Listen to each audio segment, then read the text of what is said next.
रामकृष्ण हरी. सार्थ श्री ज्ञानेश्वरी अध्याय पहिला, ओवी क्रमांक 99 ते 118.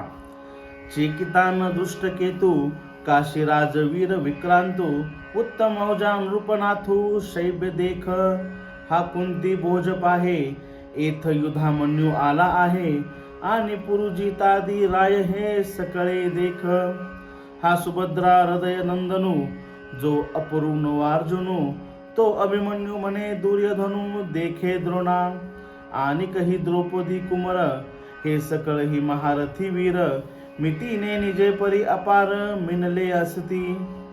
आता आमच्या दळी नायक जे रूढ वीर सैनिक ते प्रसंगे ऐक सांगी जती उद्देशे एक दोन्ही जाई जती बोलोनी तुम्ही आधी करुणी मुख्य जे जे हा भीष्म गंगानंदनू जो प्रताप तेजस्वी भानू रिपुगज पंचाननू कर्णवीर या एकेका काचेनी मनोव्यापारे हे विश्व होय संहरे हा कृपाचार्य न पुरे एकलाची येथ विकर्णवीर आहे हा अश्वस्थामा पैल पाहे याचा अडदरू सदा वाहे कृतांतमनी समिती जयो सोमदत्ती ऐसे आणि कही बहुत आहाती जयाची बळामिती धाताही नेने जे शस्त्रविद्या पारंगत मंत्रावतार मूर्त होका जय अस्त्रजात येथुनी रूढ हे अप्रतिमल्ल जगी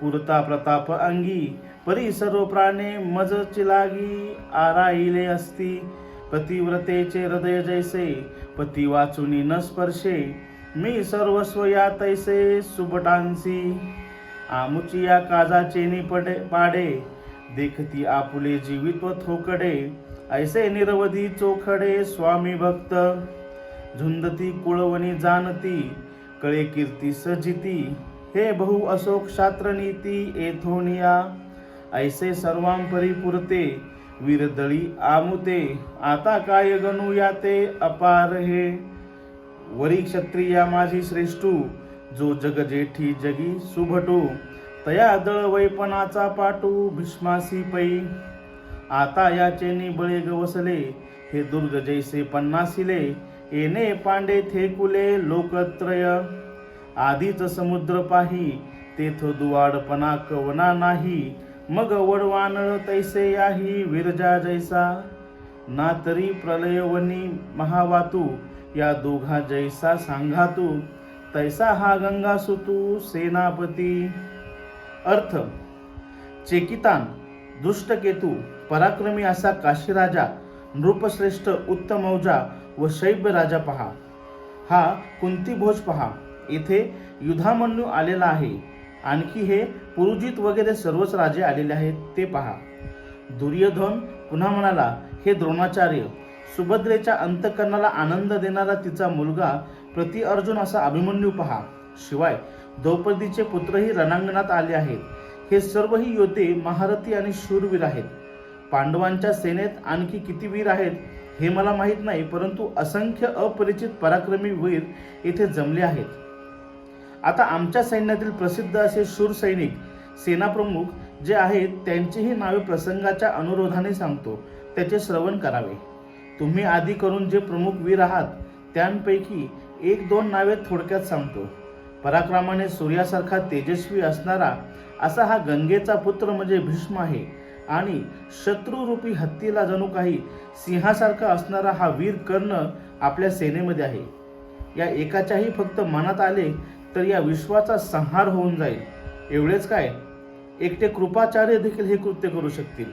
येथे विकर्ण महावीर आहे तो पहा. पलीकडे अश्वस्थामा आहे. काळाला देखील सदैव त्याची भीती वाटत असते. त्याचप्रमाणे विजयश्री प्राप्त करणारा सोमदत्ताचा पुत्र भूरिश्रवा व त्यासारखे असे आणखीन खूप महावीर आहेत.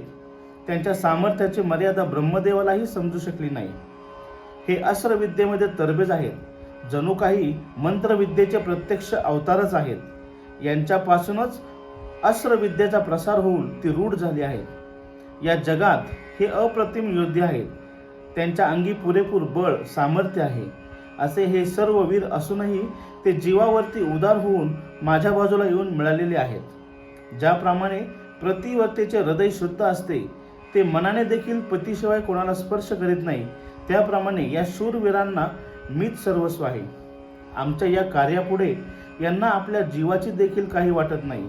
ते प्राणांची पर्वा करत नाहीत. ते निस्सीम स्वामी भक्त आहेत. हे सर्व युद्धकलेत कुशल आहेत, त्यामुळे जय मिळवून कीर्ती निर्माण करणारे आहेत. शास्त्रधर्म मुळात यांच्यापासूनच निर्माण झाला आहे.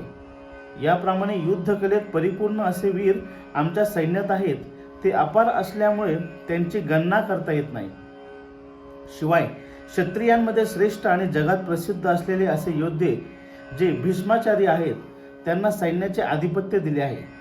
भीष्माचार्यांनी या सैन्याची अशी काही रचना केली आहे की सुरक्षिततेसाठी जणू काही मजबूत असे किल्लेच उभारले आहेत. यांच्यासमोर त्रैलोक्य देखील तोकडे वाटते.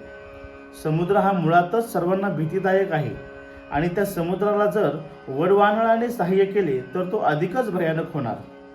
प्रलय काळाचा महान अग्नी आणि प्रलय काळाचा महाभयंकर वारा या दोघांचा जसा संयोग घडावा, त्याप्रमाणे हा गंगापुत्र आहे आणि त्याला सेनापतीपद मिळालेले आहे.